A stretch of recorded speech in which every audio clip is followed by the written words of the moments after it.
Today for taro trading. ನಿಮ್ಮ ವ್ಯಕ್ತಿ ಇಂದ ನಿಮ್ಗೆ ಯಾಕೆ ರಿಪ್ಲೈ ಬರ್ತಲ್ಲ, ಏನಾಗಿದೆ ಅನ್ನೋದನ್ನ ಇವತ್ತು ರೀಡಿಂಗ್ ತಿಳ್ಕೊಂಡ.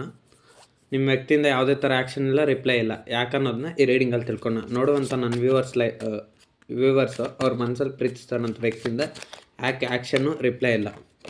No actions no reply, reason ಏನು? No action no reply, reason ಏನು? ಮತ್ತು ಏನು ಫೀಲಿಂಗ್ಸ್ ಇದೆ?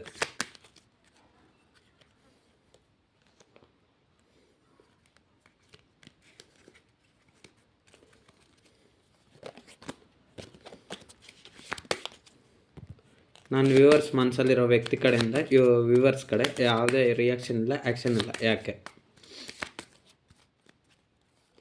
ಸೊ ಈ ರೀಡಿಂಗ್ ಎಲ್ಲ ಯಾರಿಗೆ ಅಪ್ಲಿಕೇಬಲ್ ಆಗುತ್ತೆ ಅಂದರೆ 2 ಸೈಡ್ ಲವರ್ಸು, ಮ್ಯಾರೇಜಾಗಿ ಸಪ್ರೇಷನಾಗಿ ನೋ ಕಾಂಟ್ಯಾಕ್ಟ್ ಹೋಗಿರೋರಿಗೆ ಅಷ್ಟೇ. ಚಾನಲ್ ಯಾರೆಲ್ಲ ಲೈಕ್ ಮಾಡಲಿ, ಶೇರ್ ಮಾಡಿದ್ರೆ ಸಬ್ಸ್ಕ್ರೈಬ್ ಮಾಡ್ಕೊಳ್ಳಿ, ಕಮೆಂಟ್ ಮಾಡಿ. ಸೊ ಇದೊಂದು ಜನರಲ್ ಟ್ಯಾರೋ ಟ್ರೇಡಿಂಗ್ ಅಷ್ಟೇ. ಸೊ ಈ ರೀಡಿಂಗ್ ಯಾರೆಲ್ಲ ನೋಡ್ತಾ ಇರ್ತೀರ ಅವ್ರಿಗೆ ಒಂದೇ ಆಸೆ ಇರುತ್ತೆ. ಸೊ ನಿಮ್ಮ ವ್ಯಕ್ತಿ ಕಡೆಯಿಂದ ರಿಪ್ಲೈ ಯಾವಾಗ ಬರುತ್ತೆ, ಆ್ಯಕ್ಷನ್ ಯಾವಾಗ ಬರುತ್ತೆ, ಮೆಸೇಜ್ ಯಾವಾಗ ಬರುತ್ತೆ, ಕಾಂಟ್ಯಾಕ್ಟ್ ಯಾವಾಗ ಮಾಡ್ತಾರೆ ಅಂತ. ಸೊ ನಿಮ್ಮ ವ್ಯಕ್ತಿ ಏನು ಮಾಡ್ತಾ ಇದ್ದಾರೆ ನೋಡೋಣ. ಸೊ ಈ ರೀಡಿಂಗ್ ಪ್ರಕಾರ ಏನಂದರೆ ನಿಮ್ಮ ವ್ಯಕ್ತಿ ಕಡೆಯಿಂದ ಆ್ಯಕ್ಷನ್ನು, ರಿಪ್ಲೈ, ಅವ್ರ ಫೀಲಿಂಗ್ಸು, ಸೊ ಎಲ್ಲದ್ರ ಬಗ್ಗೆ ತಿಳ್ಕೊಂಡು. ಸೊ ಆಲ್ಮೋಸ್ಟ್ ಅಲ್ಲಿ ಈ ರೀಡಿಂಗ್ ಯಾರ್ಯಾರು ನೋಡ್ತಾ ಇದ್ರೆ ಅವರೆಲ್ಲ ಮೋಸ್ಟ್ಲಿ ಸಪ್ರೇಷನ್ ಇರುತ್ತೆ, ನೋ ಕಾಂಟ್ಯಾಕ್ಟ್ ಇರುತ್ತೆ, ಮತ್ತು 2 ಸೈಡ್ ಲವ್ ಇರುತ್ತೆ. ಸೊ ಅವ್ರಿಗೆ ಈ ರೀಡಿಂಗ್ ಮೇಲ್ ನೋಡ್ತಾರೆ ಫೀಮೇಲ್ಗೆ ಅಂದ್ಕೊಂಡು, ಫೀಮೇಲ್ ನೋಡ್ತಾರೆ ಮೇಲ್ಗೆ ಅಂದ್ಕೊಂಡು, 2 ಸೈಡ್ ಲವರ್ಸ್ಗೆ ಮತ್ತು ಮ್ಯಾರೇಜಾಗಿ ಸಪ್ರೇಷನ್ ಆಗಿ ನೋ ಕಾಂಟ್ಯಾಕ್ಟ್ ಹೋಗಿರೋ ರೀಡಿಂಗು. ಸೊ ನಿಮ್ಮ ವ್ಯಕ್ತಿ ಯಾರಿದ್ದಾರೆ ನೋಡಿ, ಅವರು ನಿಮ್ಮ ಬಗ್ಗೆ ಪ್ರತಿಯೊಂದು ಇನ್ಫಾರ್ಮೇಷನ್ನು ತಿಳ್ಕೊತಾ ಇದ್ದಾರೆ.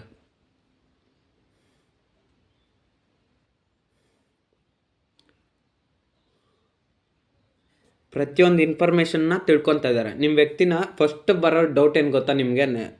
ನಿಮ್ಮ ವ್ಯಕ್ತಿ ನಿಮ್ಮನ್ನು ಮರ್ತೋಗಿದ್ದಾರಾ ಇಲ್ಲ ಅಂತ ಒಂದು ಡೌಟು. ನಿಮ್ಮ ವ್ಯಕ್ತಿ ಆದರೆ ನಿಮ್ಮನ್ನು ಮರ್ತಿಲ್ಲ, ಫಸ್ಟ್ ಡೌಟ್ ಕ್ಲಿಯರ್ ಆಯಿತು. ಸೊ ನಿಮ್ಮ ವ್ಯಕ್ತಿ ನಿಮ್ಮನ್ನು ಪ್ರತಿ ಕ್ಷಣ ನೆನಪು ಮಾಡ್ಕೊತಾರೆ. ಇಲ್ಲಿ ಥರ್ಡ್ ಪಾರ್ಟಿ ಸಿಚುವೇಷನ್ ಯಾವುದೇ ಆಗಿರ್ಬೋದು, ಫ್ಯಾಮ್ಲಿ, ಕೆರಿಯರ್, ಪರ್ಸನಲ್ ಪ್ರಾಬ್ಲಮ್ಸ್ನಿಂದ ನೀವು ದೂರ ಆಗಿದ್ರ. ಸೊ ಅದರಿಂದ ನಿಮ್ಮ ವ್ಯಕ್ತಿ ನಿಮ್ಮ ಕಡೆ ಯಾವುದೇ ಥರ ಆ್ಯಕ್ಷನ್ ಇಲ್ಲ. ಯಾಕಂದರೆ ಅವ್ರಿಗೆ ಗೊತ್ತಾಗಿದೆ ನಿಮ್ಮ ವ್ಯಕ್ತಿಗೆ ನೀವಿಬ್ಬರೂ ಬೇಕು. ಒಂದು ಥರ್ಡ್ ಪಾರ್ಟಿ ಸಿಚುವೇಷನ್ನ ಬಿಡೋಕ್ಕಾಗ್ತಿಲ್ಲ, ಇನ್ನೊಂದು ಕಡೆ ನಿಮ್ಮನ್ನು ಅಪ್ರೋಚ್ ಮಾಡೋಕ್ಕಾಗ್ತಿಲ್ಲ. ಥರ್ಡ್ ಪಾರ್ಟಿ ಸಿಚುವೇಷನ್ನ ಬಿಡಬೇಕಂದ್ರೆ ಸ್ವಲ್ಪ ಪ್ರಾಬ್ಲಮ್ ಇದೆ. ಸೊ ಅದಕ್ಕೋಸ್ಕರ ನಿಮ್ಮ ವ್ಯಕ್ತಿ ಏನು ಮಾಡ್ತಿದ್ದಾರೆ, ಇಲ್ಲಿ ನೋಡಿ ಒಬ್ಬ ವ್ಯಕ್ತಿ ಕಾರ್ಡಲ್ಲಿ ಯಾವುದೇ ಥರ ಆ್ಯಕ್ಷನ್ ಇಲ್ಲ. ಸೊ ಹಂಗಾಗಿ ನಿಮ್ಮ ವ್ಯಕ್ತಿ ಕೂಡ ಅಷ್ಟೇ ಯಾವುದೇ ಥರ ಆ್ಯಕ್ಷನ್ ಇಲ್ಲ. ಸೊ ಅವರು ವಾಚ್ ಮಾಡ್ತಾಯಿದ್ದಾರೆ ಅಂತ ಹೇಳ್ಬೋದು. ನಿಮ್ಮ ಬಗ್ಗೆ ಪ್ರತಿಯೊಂದು ಡೀಟೇಲ್ಸು ಫುಲ್ ಇನ್ಫಾರ್ಮೇಷನ್ ತಿಳ್ಕೊತಿದ್ದಾರೆ. ನೀವೇ ಅವ್ರ ಲೈಫಲ್ಲಿ ಹೋಗಲಿ ಅಂತ ಅವ್ರು ವೆಯ್ಟ್ ಮಾಡ್ತಿದ್ದಾರೆ ಅಷ್ಟೇ. 2 ಆಫ್ ಸಾರ್ಟ್ಸ್. ನಿಮ್ಮ ವ್ಯಕ್ತಿಗೆ ಸ್ವಲ್ಪ ಕನ್ಫ್ಯೂಷನ್ ಮೈಂಡ್ ಇದೆ. ಅವ್ರೇನಾದರೂ ಆ್ಯಕ್ಷನ್ ತಗೊತಾರ ಇಲ್ಲಾಂದರೆ ಇಲ್ಲ. ಯಾಕೆ ತಗೊಳತ್ತಲ್ಲ ಅಂದರೆ ನಿಮ್ಮ ಮೇಲೆ ತುಂಬ ಪ್ರೀತಿ ಇದೆ. ಇಲ್ಲಿ ಒಬ್ಬೊಬ್ರ ಲೈಫ್ಗೆ ಒಂದೊಂದು ಥರ ಕನೆಕ್ಟ್ ಆಗುತ್ತೆ. ಕೆಲವ್ರಿಗೇನೋ ನೀವು ಪ್ರೀತಿ ಮಾಡ್ತಾಯಿದ್ದೀರಾ, ಬಟ್ ನಿಮ್ಮ ವ್ಯಕ್ತಿ ಅವ್ರ ಮನೇಲಿ ಹೇಳಿರೋದಿಲ್ಲ. ಸೊ ಅದಕ್ಕೆ ಅವ್ರ ಮನೆಯವ್ರನ್ನ ಒಪ್ಪಿಸ್ಬೇಕು. ಅವ್ರ ಮನೆಯವ್ರನ್ನ ಒಪ್ಪಿಸಿ ನಿಮ್ಮನ್ನು ಮದುವೆ ಆಗಬೇಕು ಅಂತ ಇರ್ತಾರೆ ಲವರ್ಸ್ ಆದರೆ. ಇನ್ನು ಮ್ಯಾರೇಜಾಗಿ ಸಪ್ರೇಷನ್ ಆಗಿ ನೋ ಕಾಂಟ್ಯಾಕ್ಟ್ ಹೋಗಿದ್ರೆ ಅವರು ಬೇರೆಯವ್ರ ಮಾತು ಕಟ್ಕೊಂಡು ನಿಮ್ಮನ್ನು ಅವಾಯ್ಡ್ ಮಾಡಿರ್ತಾರೆ. ಅದೇ ಬೇರೆಯವರಂದರೆ ಯಾರೇ ಆಗಿರ್ಬೋದು, ಮೂರನೇ ವ್ಯಕ್ತಿ ಆಗಿರ್ಬೋದು, ಸೊಸೈಟಿ ಆಗಿರ್ಬೋದು, ಪರ್ಸನಲ್ ಪ್ರಾಬ್ಲಮ್ಸ್ ಆಗಿರ್ಬೋದು, ಕೆರಿಯರ್ ಪ್ರಾಬ್ಲಮ್ಸ್. ಸೊ ಏನಾದರೂ ಆಗಲಿ ಯಾವುದೋ ಒಂದು ಡಿಸ್ಟರ್ಬೆನ್ಸ್ನಿಂದ ನಿಮ್ಮನ್ನು ಅವಾಯ್ಡ್ ಮಾಡ್ತಾ ದೂರ ಮಾಡ್ಕೊಂಡಿರ್ತಾರೆ. ಸೊ ಅದಕ್ಕೆ ಅವ್ರಿಗೆ ಗೊತ್ತಾಗ್ತಾ ಇಲ್ಲ ಇವಾಗ ನಿಮ್ಮ ಹತ್ರ ಹೆಂಗೆ ಬರೋದಂತ ಕನ್ಫ್ಯೂಷನಲ್ಲಿದ್ದಾರೆ ಅಂತ ಹೇಳ್ಬೋದು ನಿಮ್ಮ ವ್ಯಕ್ತಿ. The magician. ನಿಮ್ಮ ವ್ಯಕ್ತಿ ಒಂಥರ ಆಟ ಸ್ವಭಾವದವರು. ನೀವು ಯಾರನ್ನ ಪ್ರೀತಿ ಮಾಡ್ತಾರೆ ನೋಡಿ, ನಿಮ್ಮ ಮನಸ್ಸಲ್ಲಿ ಯಾರ ವ್ಯಕ್ತಿ ಇದ್ದಾರೆ ಅವರು ಅಷ್ಟು ಈಸಿಯಾಗಿ ನೀವು ಪಡ್ಕೊಳೋಂಥ ವ್ಯಕ್ತಿ ಅಲ್ಲ ಅವರು. ಅವರು ತುಂಬ ಬುದ್ಧಿವಂತರಿದ್ದಾರೆ. ನಿಮ್ಮ ಮನಸ್ಸಲ್ಲಿ ಪ್ರೀತಿಸಿದಂಥ ವ್ಯಕ್ತಿಯವರು ತುಂಬ ಟ್ಯಾಲೆಂಟ್ ಕೂಡ ಇದ್ದಾರೆ, ತುಂಬ ಇಂಟೆಲಿಜೆಂಟ್ ಇದ್ದಾರೆ, ಹಠ ಜಾಸ್ತಿ ಇದ್ದಾರೆ. ಸೊ ಅವ್ರು ಏನು ಅನ್ಕೊತಾರೋ ಅದನ್ನು ಮಾಡ್ತಾರೆ ಅವರು. ಸೊ ನಿಮ್ಮ ವ್ಯಕ್ತಿ ಕೂಡ ಅಷ್ಟೇ. ನಿಮ್ಮ ಮನಸ್ಸಲ್ಲಿರೋಂಥ ವ್ಯಕ್ತಿ ದ ಮೆಜಿಷಿಯನ್ ಬಂದಿರೋದ್ರಿಂದ ನಿಮ್ಮ ವ್ಯಕ್ತಿ ನೀವು ಅವ್ರ ಲೈಫಲ್ಲಿ ಹೋಗೋ ಥರ ಅವ್ರು ಮಾಡ್ಕೊತಾರೆ ಕಂಪಲ್ಸರಿ. ಅದಕ್ಕೆ ಬಂದಿರೋದು ದ ಮೆಜಿಷಿಯನ್. ನೋಡಿ ಅವ್ರು ನಿಮ್ಮನ್ನು ಅಟ್ರ್ಯಾಕ್ಟ್ ಮಾಡ್ತಾಯಿದ್ರೆ. ನಾನು ರೀಡಿಂಗ್ ಯಾರೆಲ್ಲ ನೋಡ್ತಾ ಇರ್ತೀರ ನೋಡಿ, ಆಲ್ಮೋಸ್ಟ್ ಅಲ್ಲ ಅವರು ನಿಮ್ಮ ಮನಸ್ಸಲ್ಲಿರೋಂಥ ವ್ಯಕ್ತಿ ನಿಮ್ಮನ್ನು ಅಟ್ರ್ಯಾಕ್ಟ್ ಮಾಡ್ತಾಯಿದ್ದಾರೆ. ಅವ್ರ ಸೈಡ್ ನಿಮ್ಮನ್ನು ಅಟ್ರ್ಯಾಕ್ಟ್ ಮಾಡ್ತಾಯಿದ್ದಾರೆ ಹೊರತು ನಿಮ್ಮ ಸೈಡ್ ಅವ್ರು ಬರ್ತಾಯಿಲ್ಲ.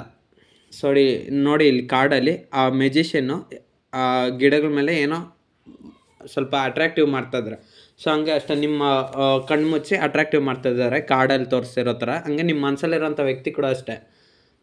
ನೀವು ಅವ್ರನ್ನ ತುಂಬ ಪ್ರೀತಿ ಮಾಡಿದರೆ ನಿಮ್ಗೆ ಗೊತ್ತಿದೆ ನಿಮ್ಮ ಮನಸ್ಸಲ್ಲಿ ಪ್ರೀತಿ ಮಾಡ್ತಾರಂಥ ವ್ಯಕ್ತಿ ಯಾವ ರೀತಿ ಯಾವ ಥರ ಆ್ಯಕ್ಷನ್ ತೊಗೊತಾರೆ ಎಲ್ಲ ಗೊತ್ತಿದೆ. ಸೊ ನಿಮ್ಮ ವ್ಯಕ್ತಿ ಆದರೆ ನಿಮ್ಮನ್ನು ತುಂಬ ಪ್ರೀತಿ ಮಾಡ್ತಾರೆ, ತುಂಬ ಇಷ್ಟಪಡ್ತಾರೆ, ನಿಮ್ಮನ್ನು ಬಿಟ್ಟಿರೋಕ್ಕಾಗಲ್ಲ, ಹೇಗಾದರೂ ನಿಮ್ಮನ್ನು ಪಡ್ಕೊಳ್ಬೇಕಂತ ಹಠ ಇದೆ ಅವ್ರಿಗೆ.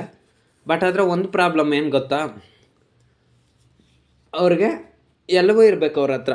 ಥರ್ಡ್ ಪಾರ್ಟಿ ಸಿಚುವೇಶನ್ ಬೇಕು, ಪರ್ಸ್ನಲ್ ಪ್ರಾಬ್ಲಮ್ ಅಂದರೆ ನೀವು ಪ್ರೀತಿ ಮಾಡ್ತಾನಂಥ ವ್ಯಕ್ತಿ ಯಾರೇ ಆಗಿರ್ಬೋದು ಅವರು ಥರ್ಡ್ ಪಾರ್ಟಿ ಸಿಚುವೇಶನ್ ಜೊತೆ ಹೋಗೋದು ಜಾಸ್ತಿ. ಇಲ್ಲಿ ಯಾಕೆ ಆಲ್ಮೋಸ್ಟ್ ಆಲ್ ನೀವು ನಿಮ್ಮ ಪರ್ಸನ್ನಿಂದ ನೋ ಕಾಂಟ್ಯಾಕ್ಟ್ ನೋ ಸಿಚುವೇಶನ್ ಹೋಗಿರ್ತೀರ ಅಂದರೆ, ಅವರು ಥರ್ಡ್ ಪಾರ್ಟಿ ಕನೆಕ್ಷನ್ ಇಟ್ಕೊಂಡಿರ್ತಾರೆ. ಬೇರೆಯವ್ರ ಜೊತೆ ಮಾತಾಡೋದಾಗಿರ್ಬೋದು, ಬೇರೆಯವ್ರ ಜೊತೆ ಫೋನ್ ಕಾಲ್ ಮಾಡೋದು, ಬೇರೆಯವ್ರ ಜೊತೆ ಕಮ್ಯುನಿಕೇಷನ್ ಮಾಡೋದು, ನಿಮ್ಮನ್ನು ನೆಗ್ಲೆಕ್ಟ್ ಮಾಡಿ ಇನ್ನೊಬ್ಬರ ಜೊತೆ ಸುತ್ತಾಡೋದು, ಅವಾಯ್ಡ್ ಮಾಡೋದು. ನಿಮ್ಮ ಮೇಲೇ ಪ್ರೀತಿ ಇರುತ್ತೆ, ಬೇಕಂತಲೇ ನಿಮ್ಮ ಮನಸ್ಸು ನೋಯಿಸೋದು. ಸೊ ಈ ರೀತಿ ಎಲ್ಲ ಮಾಡ್ತಾಯಿದ್ರು. ಸೊ ನಿಮ್ಗೆ ಅದು ಇಷ್ಟ ಆಗಲಿಲ್ಲ.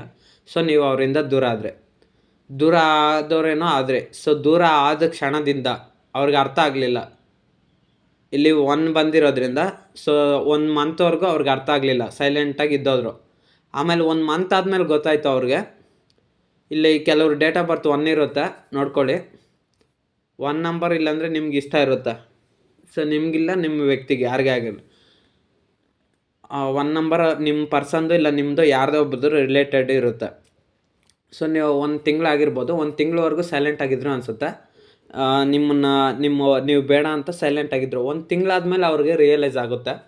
ಸೊ ನೀವಿಲ್ಲದೆ ಅವ್ರ ಲೈಫ್ ಇಲ್ಲ, ತುಂಬ ಡ್ಯಾಮೇಜ್ ಆಗ್ತಾಯಿದೆ. ನೀವು ಅವ್ರ ಲೈಫಲ್ಲಿದ್ದರೆ ಅವ್ರು ಇನ್ನೇನು ಬೇಕಾದ್ರೂ ಸಾಧನೆ ಮಾಡ್ತಾರೆ ಅಂತ ಆವಾಗ ಅರ್ಥ ಆಯಿತು. ಆವಾಗ ಅವರು ಪ್ರತಿ ಕ್ಷಣ ನೋವು ಪಡ್ಲಿಕ್ಕೆ ಸ್ಟಾರ್ಟ್ ಮಾಡಿದ್ರು. ಆವಾಗ ಅವ್ರು ಏನು ಮಾಡಿದರು, ಪ್ರತಿ ಕ್ಷಣ ನಿಮ್ಮನ್ನು ಅಟ್ರ್ಯಾಕ್ಟ್ ಮಾಡಲಿಕ್ಕೆ ತುಂಬ ಟ್ರೈ ಮಾಡಿದರು. ಆವಾಗ ನೀವೇನು ಮಾಡಿದರೆ, ಇವ್ರ ಬಿಹೇವಿಯರ್ ಬಿಡೋದಿಲ್ಲ, ಇವರು ಫ್ಲರ್ಟಿಂಗ್ ಎನರ್ಜಿ ಬಿಡೋದಿಲ್ಲ ಅಂತ ನಿಮ್ಗೆ ಅರ್ಥ ಆದಮೇಲೆ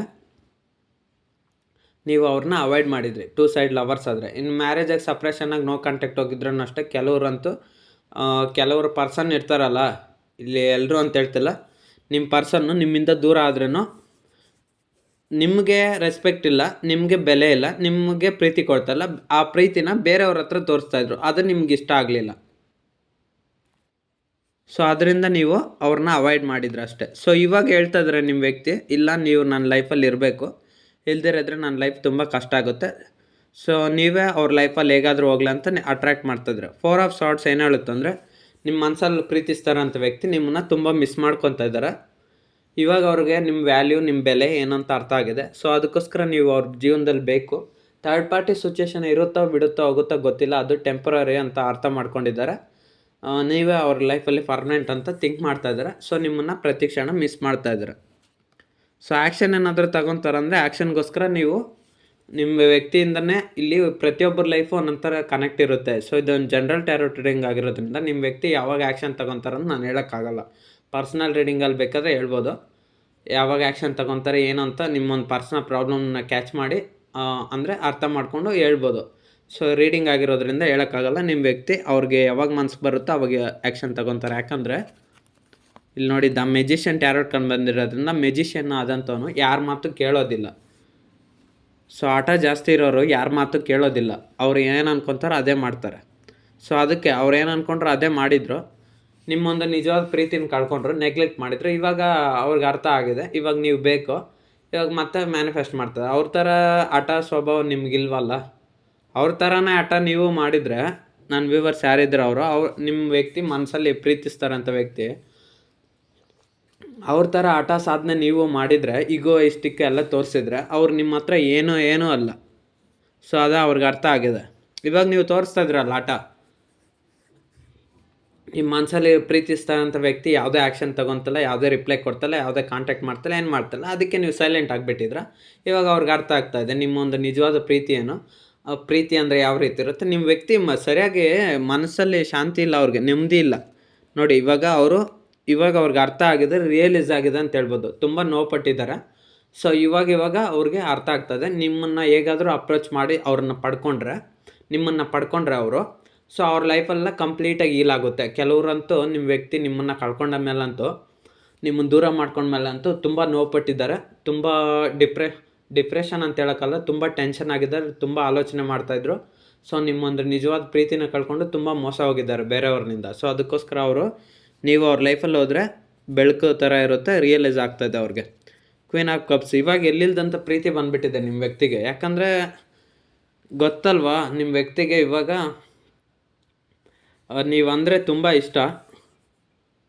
ಸೊ ಈ ರೀಡಿಂಗ್ ಹುಡುಗ ನೋಡ್ತಿರ್ಲಿ ಹುಡುಗಿ ನೋಡ್ತಾ ಇರಲಿ, ಯಾರೇ ಆಗಿರಲಿ, ಅಥವಾ ಮೇಲ್ ನೋಡ್ತಾರೆ ಫೀಮೇಲ್ಗೆ ಅಂದ್ಕೊಳ್ಳಿ, ಫೀಮೇಲ್ ನೋಡ್ತಾರೆ ಮೇಲ್ಗೆ. ಸೊ ನಿಮ್ಮ ಪಾರ್ಟ್ನರ್ ಯಾರಿದ್ದಾರೆ ನೋಡಿ, ಅವರು ನಿಮ್ಮ ಮನಸ್ಸಲ್ಲಿರೋಂಥ ವ್ಯಕ್ತಿ ನಿಮ್ಮನ್ನು ತುಂಬ ಇಷ್ಟಪಡ್ತಾರೆ. ಸೊ ಅದನ್ನೇ ಹೇಳ್ತಾ ಇದ್ದಾರೆ, ನಾನು ನೀನು ತುಂಬ ಇಷ್ಟಪಡ್ತೀನಿ, ನೀನು ಇಲ್ಲದೆ ನನ್ನ ಲೈಫ್ ಇಲ್ಲ ಅಂತ ಹೇಳ್ತಾರೆ. ಏಸ್ ಆಫ್ ಕಪ್ಸ್ ಎಷ್ಟು ಪ್ರೀತಿ ಮಾಡ್ತಾ ಇದ್ದಾರಂದರೆ ನಿಮ್ಮನ್ನು ಬಿಟ್ಟು ಒಂದು ಕ್ಷಣ ಇರೋಕ್ಕಾಗಲ್ಲ. ಅದನ್ನು ಅವ್ರು ಎಕ್ಸ್ಪ್ರೆಸ್ ಮಾಡಲ್ಲ ಅಷ್ಟೇ, ಬಟ್ ಬರೀ ಹೊರನೋಟಕ್ಕೆ ತೋರಿಸ್ತಾರೆ ಅಷ್ಟೇ. ನಿಮ್ಮ ಮನಸ್ಸಲ್ಲಿರೋಂಥ ವ್ಯಕ್ತಿ ಎಕ್ಸ್ಪ್ರೆಸ್ ಮಾಡ್ತಲ್ಲ, ಆ್ಯಕ್ಷನ್ ಏನು ತಗೊತಲ್ಲ, ರಿಪ್ಲೈಯೂ ಕೊಡ್ತಾಯಿಲ್ಲ. ಯಾಕೆ ರಿಪ್ಲೈ ಕೊಡ್ತಾಯಿಲ್ಲ ಅಂದರೆ ನಾನು ಫಸ್ಟಲ್ಲಿ ಹೇಳಿದ್ನಲ್ಲ, family problems, career problems, professional problems, third party situation, ಬೇರೆಯವ್ರ ಮಾತು ಕೇಳೋದು, ಸೊಸೈಟಿ ಪ್ರಾಬ್ಲಮ್ಸು, ಈ ಎಲ್ಲ ಕಾರಣಗಳಿಂದನೇ ನಿಮ್ಮನ್ನು ಅವಾಯ್ಡ್ ಮಾಡಿದರು. ಬಟ್ ನಿಮ್ಮ ಮೇಲೆ ಇಷ್ಟು ಪ್ರೀತಿ ಇರೋರು ಯಾಕೆ ನಿಮ್ಮನ್ನು ಅವಾಯ್ಡ್ ಮಾಡ್ತಾರೆ? ಸೊ ಅದು ಒಂದು ರೀಸನ್ನೇ. ಸೊ ರೀಸನ್ ಹೇಳಿದ್ನಲ್ಲ, ಥರ್ಡ್ ಪಾರ್ಟಿ ಸಿಚುವೇಷನ್ ಅಂತ, ಅದೇ ಪೇಜ್ ಆಫ್ ಕಪ್ಸ್ ಇರೋದ್ರಿಂದ ನಿಮ್ಮ ವ್ಯಕ್ತಿಗೆ ನಿಮ್ಮ ಮೇಲೆ ಪ್ರೀತಿ ಕಡಿಮೆ ಆಗೋಗ್ಬೋದು ಅಂತ ನೀವು ಥಿಂಕ್ ಮಾಡ್ಬೋದು. ಸೊ ನಿಮ್ಮ ವ್ಯಕ್ತಿಗೆ ನಿಮ್ಮ ಮೇಲೆ ಯಾವತ್ತೂ ಪ್ರೀತಿ ಕಡಿಮೆ ಆಗೋಲ್ಲ, ಮತ್ತೆ ಇನ್ನೂ ಜಾಸ್ತಿ ಆಗ್ತಾನೆ ಇದೆ. ಸೊ ಅದಕ್ಕೋಸ್ಕರನೇ ನೀವು ಪ್ರತಿ ಕ್ಷಣ ನಿಮ್ಮ ವ್ಯಕ್ತಿ ನಿಮಗೆ ನೆನಪಾಗ್ತಾ ಇರ್ತಾರೆ. ಅದಕ್ಕೆ ನೀವು ಟ್ಯಾರೋ ಟ್ರೇಡಿಂಗ್ ನೋಡೋದಾಗಿರ್ಬೋದು, ಆಸ್ಟ್ರಾಲಜಿ ನೋಡೋದಾಗಿರ್ಬೋದು, ಪ್ರತಿಯೊಂದು ಸಾರಿ ಅವ್ರ ಫೋಟೋಸ್ ನೋಡೋದಾಗಿರ್ಬೋದು, ವಾಟ್ಸಪ್ಪಲ್ಲಿ ಚೆಕ್ ಮಾಡೋದು, ಇನ್ಸ್ಟಾಗ್ರಾಮ್ ನೋಡೋದು, ಸೋಷಿಯಲ್ ಮೀಡಿಯಾ ಅಕೌಂಟ್ಸ್ ಪದೇ ಅವ್ರ ನಂಬರ್ ನೋಡೋದು, ಮೆಸೇಜ್ ನೋಡೋದು, ಮತ್ತು ನಿಮ್ಮಿಬ್ಬರ ಮಧ್ಯೆ ಆದಂಥ ಫೀಲಿಂಗ್ಸು ಎಲ್ಲವನ್ನು ನೆನಪು ಮಾಡ್ಕೊಳೋದು. ನೀವು ಹೇಗೆ ಮಾಡ್ತಾಯಿದ್ರೋ ಅದೇ ಥರ ಆ್ಯಸ್ ಇಟ್ ಈಸ್ ನಿಮ್ಮ ಮನಸ್ಸಲ್ಲಿ ಪ್ರೀತಿ ಮಾಡ್ತಾರಂಥ ವ್ಯಕ್ತಿ ಕೂಡ ಮಾಡ್ತಾಯಿರ್ತಾರೆ. ನಿಮ್ಮ ಬಗ್ಗೆ ಪ್ರತಿಯೊಂದು ಕ್ಷಣ ನೆನಪು ಮಾಡ್ತಾ ಇರೋದ್ರಿಂದ ಆ ಒಂದು ರಿಫ್ಲೆಕ್ಷನ್ ಎನರ್ಜಿ ನಿಮ್ಗೆ ಕೂಡ ಪಾಸ್ ಆಗುತ್ತೆ. ಯಾಕಂದರೆ ನಿಮ್ಮನ್ನು ನಿಜವಾಗ್ಲೂ ಪ್ರೀತಿ ಮಾಡಿರ್ತಾರಲ್ವಾ. ಸೊ ಅದು 3 ಆಫ್ ಕಪ್ಸ್ ಇರೋದ್ರಿಂದ ನಿಮ್ಮ ವ್ಯಕ್ತಿ ಹೇಳ್ತಾ ಇದ್ರೆ ಇಲ್ಲಿ ನಮ್ಮಿಬ್ಬರ ಮಧ್ಯೆ ಮೂರನೇ ವ್ಯಕ್ತಿ ಅಥವಾ ಮೂರನೇ ಸಿಚುವೇಶನ್ ಬಂದು ನಮ್ಮಿಬ್ಬರ ಸಂತೋಷನ ಕಿತ್ಕೊಂಡ್ಬಿಡ್ತು, ನನ್ನ ಕೈಯಲ್ಲಿ ಆಗ್ತಾಯಿಲ್ಲ ಅಂತ ಹೇಳ್ತಾ ಇದ್ದಾರೆ. 4 ಆಫ್ ಕಪ್ಸ್ ಏನು ಹೇಳುತ್ತಂದರೆ ನಿಮ್ಮ ವ್ಯಕ್ತಿ ನೀವು ಅವ್ರನ್ನ ತುಂಬ ಇಷ್ಟಪಟ್ಟರೆ, ತುಂಬ ನಿಜವಾಗ್ಲೂ ಪ್ರೀತಿ ಮಾಡಿದರೆ, ತುಂಬ ರೆಸ್ಪೆಕ್ಟ್ ಕೊಟ್ಟರೆ, ತುಂಬ ಗೌರವ ಕೊಟ್ಟರೆ, ಎಲ್ಲ ಮಾಡಿದರೆ ಅವಾಗ ಅವ್ರಿಗೆ ಏನು ಅನಿಸ್ತು ಗೊತ್ತಾ? ಥರ್ಡ್ ಪಾರ್ಟಿ ಸಿಚುವೇಶನ್ ಅಂದರೆ ಮೂರನೇ ಸಿಚುವೇಶನ್, ಫ್ಯಾಮಿಲಿ ಆಗಿರ್ಬೋದು, personal problems, career, society problems, ಜನಗಳು ಹೇಳೋದು ಮಾತು ಕೇಳೋದಾಗಿರ್ಬೋದು. ಸೊ ಇದ್ರ ಕಡೆ ಎಲ್ಲ ಗಮನ ಕೊಟ್ಟರು. ಮೂರನೇ ಸಿಚುವೇಶನ್ ಕಡೆ ಗಮನ ಕೊಟ್ಟಾಗ ಸೊ ನಿಮ್ಮ ಒಂದು ಪ್ರೀತಿ ಅವ್ರು ಕಾಣಿಸ್ಲಿಲ್ಲ. ನೀವೇ ಅವ್ರಿಗೆ ಕರೆಕ್ಟ್ ಅಂತ ಅವ್ರಿಗೆ ಅರ್ಥ ಆಗಲಿಲ್ಲ. ಸೊ ಫೇಕ್ ಕಡೆ ಗಮನ ಕೊಟ್ಟರು. ಸೊ ಇವಾಗ ಅವ್ರಿಗೆ ರಿಯಲೈಸ್ ಆಗ್ತಾಯಿದೆ, ನೀವು ಗುಡ್ಡು, ಇವರೆಲ್ಲ ಫೇಕು. ಸೊ ಇವ್ರನಿಂದ ನನಗೆ ತುಂಬ ನೋವಾಗ್ತಾಯಿದೆ ಅಂತ ಇವಾಗ ಅರ್ಥ ಮಾಡ್ಕೊತಾರೆ. ಅದು ಫ್ಯಾಮ್ಲಿ ಆಗಿರ್ಬೋದು. ಫ್ಯಾಮ್ಲಿ ಅಂದರೆ ಎಷ್ಟು ಕಾಲ ಅಂತಿರೋಕ್ಕಾಗತ್ತೆ?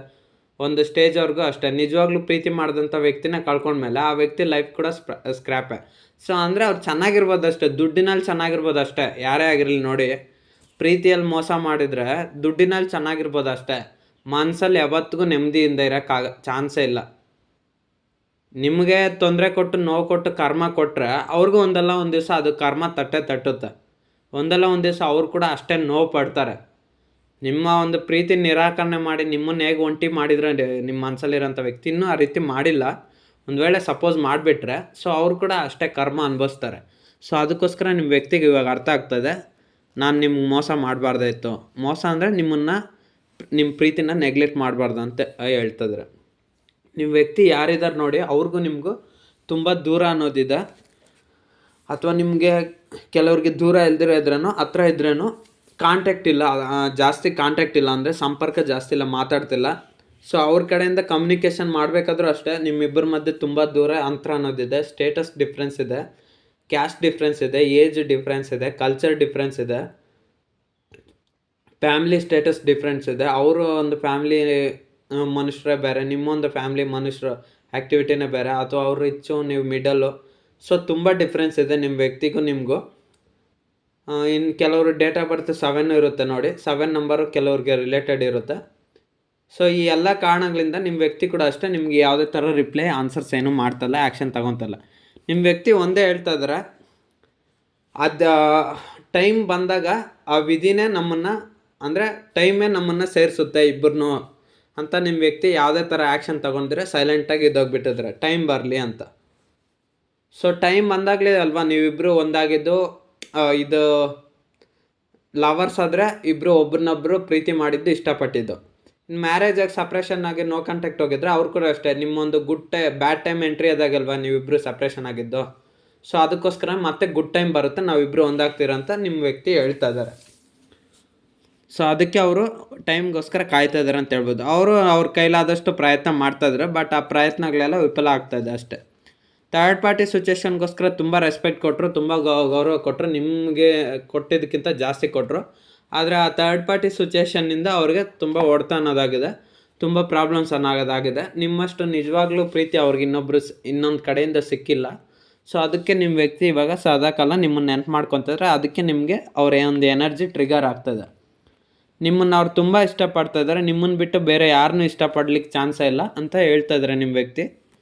ನಿಮ್ಮನ್ನು ಜೆನ್ಯೂನಾಗಿ ಪ್ರೀತಿ ಮಾಡಿದ್ದಾರೆ. ಸೊ ನಿನ್ನನ್ನು ಬಿಟ್ಕೊಡೋಕ್ಕಾಗೋದಿಲ್ಲ ಅಂತ ನಿಮ್ಮ ವ್ಯಕ್ತಿ ಹೇಳ್ತಾ ಇದ್ದಾರೆ. ಅವ್ರ ಸೈಡ್ನಿಂದ ಯಾವುದೇ ಆ್ಯಕ್ಷನ್ ಇಲ್ಲ, ರಿಪ್ಲೈ ಇಲ್ಲ ಅಷ್ಟೇ, ಬಟ್ ನಿಮ್ಮನ್ನು ತುಂಬ ಪ್ರೀತಿ ಮಾಡ್ತಿದ್ದಾರೆ.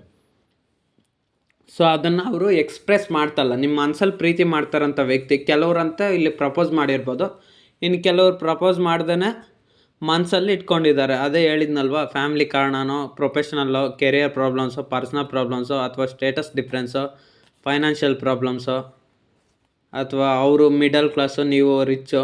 ಸೊ ಆ ಥರ ಎಲ್ಲ ಇರುತ್ತೆ. ಇನ್ನೊಂದು ಜಾಬಲ್ಲೂ ಡಿಫ್ರೆನ್ಸ್ ಇರುತ್ತೆ.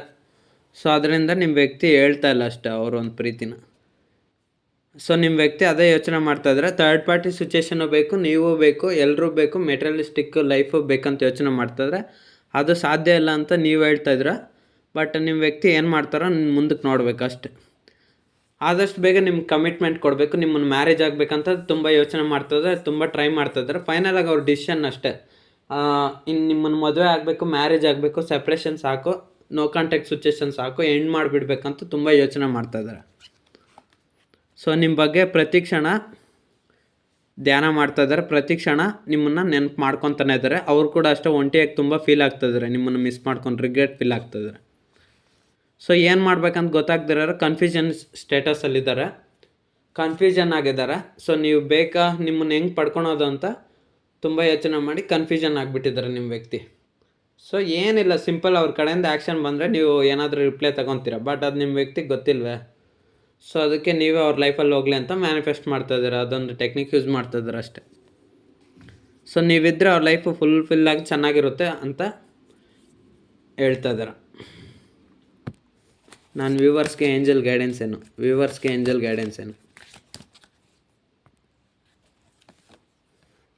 You are ready. ನೀವು ರೆಡಿ ಆಗಿದ್ದೀರಾ ಯಾವುದೇ ಪ್ರಾಬ್ಲಮ್ನ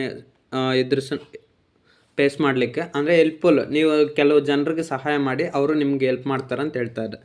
ಅನ್ಲೈಕ್ಲಿ, ನೀವೇನೋ ಒಂದನ್ನು ಇಷ್ಟಪಡ್ತಾಯಿದ್ರೆ ಅದನ್ನ ಇಷ್ಟಪಡೋಕ್ಕೆ ಹೋಗ್ಬೇಡಿ ಅಂತ ಹೇಳ್ತಾಯಿದ್ರೆ. ಚೂಸ್ ಎ ನ್ಯೂ ಡೈರೆಕ್ಷನ್, ಹೊಸ ಒಂದು ದಾರಿನ ಆಯ್ಕೆ ಮಾಡಿ. ಸೊ ನೀವು ಹಳೆ ದಾರಿಗಳನ್ನೇ ಆಯ್ಕೆ ಮಾಡ್ತಾಯಿದ್ರೆ ಅದು ಸರಿ ಹೋಗ್ತಲ್ಲ, ಹೊಸ ದಾರಿನ ಆಯ್ಕೆ ಮಾಡಿಕೊಂಡು ನಿಮ್ಮ ಪ್ರೀತಿನ ಗೆಲ್ಲಿ ಅಂತ ಏಂಜಲ್ಸ್ ಮೆಸೇಜ್ ಕೊಡ್ತಾಯಿದ್ದಾರೆ. So choose a new direction, ನಿಮ್ಮೊಂದು ಆ್ಯಕ್ಷನ್ನ ಹೊಸ ಡೈರೆಕ್ಷನಲ್ಲಿ ತಗೊಂಡು, ಬಟ್ ಗುರಿ ಒಂದೇ. ಸೊ ನಿಮ್ಮ ವ್ಯಕ್ತಿನ ಪಡ್ಕೊಳೋದಕ್ಕೆ ಡೈರೆಕ್ಷನ್ ಸ್ವಲ್ಪ ಚೇಂಜ್ ಮಾಡ್ಕೊಳ್ಳಿ ಅಷ್ಟೇ, ಟ್ರಿಕ್ ಬಳಸಿ ಅಂತ ಹೇಳ್ತಾ ಇದ್ದಾರೆ.